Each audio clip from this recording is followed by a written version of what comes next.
Достар, қош келдіңіздер. Бүгін сіздермен бірге корындық дайындайтын боламыз.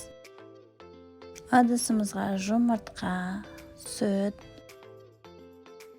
тұз, қант, паприка қосамыз. Онға разрыхительді қосып, араластырып алып, сұйық қоспамызға қосатын боламыз.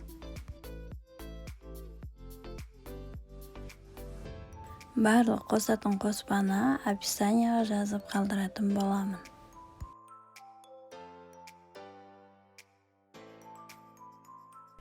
Толығымен араласқаннан кейін шұңқыр ыдысымызға құйып аламыз.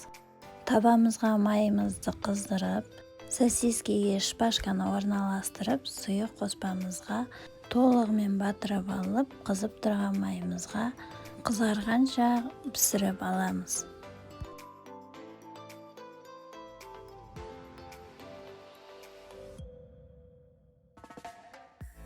Бір қалыпты қызарғанша жан-жағын аудара отырып майымызды пісіретін боламыз.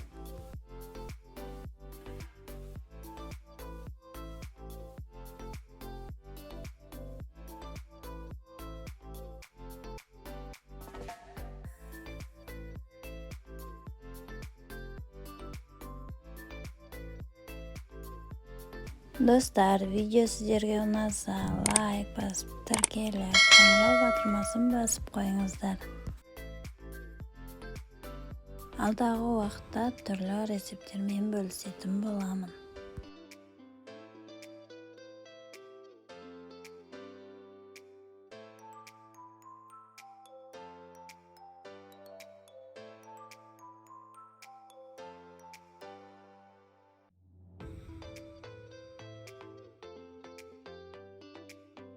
Балалардың сүйікті тағамдарының бірі өте оңай әрі тез дайындалады.